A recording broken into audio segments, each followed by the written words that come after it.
Louis into relative safety into St. Louis across this bridge that we're standing on here today. It is across this bridge that they took all that they had, what little they had, and crossed into St. Louis. It is across this bridge that people from St. Louis went into East St. Louis to try to help and to make things a little better from those who had lost everything. What we're speaking about are communities coming together, uniting in times of trouble, uniting in times of disaster, uniting in times of despair. And so we gather here today, not at the divide between Missouri and Illinois, but at the merger, the unity line between the two states here today. It is simply how you look at it. Is your cup half empty or is it half full? We could see, because we're here right at the dividing line, they say, you could see it as a division, or you can see it as a line that fuses us together.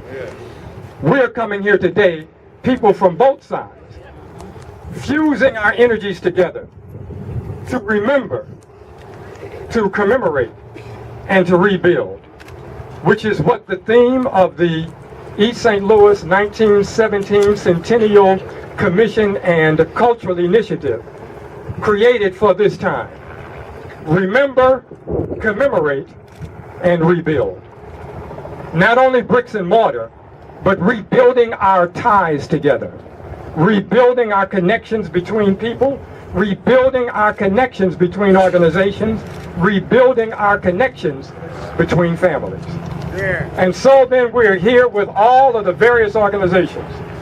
In 1917, the NAACP sent individuals into East St. Louis when it happened, and they helped in both the effort of the families surviving, but politicizing and pointing out to people that this is an atrocity. And we have representation from the NAACP here today. Please raise your hands. You can hold up your banner. Hold up your banner. Thank you. A year later that year rather, Du Bois came down to East St. Louis with others and also met with business people in St. Louis and urged the forming of an urban league. And a year later, the St. Louis Urban League was founded to give relief to the survivors of the East St. Louis Race Riot. We have representation from the Urban League here today. Where are they? Please hold up your hands. We have other organizations here. Organization of Black Struggle, they're here. Where are they? Where's your banner? They're here, they're in the back.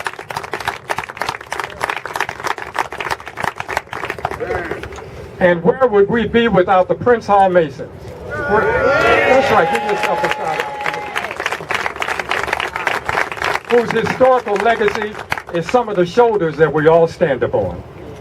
And other organizations who are here and individuals, but I'm missing one.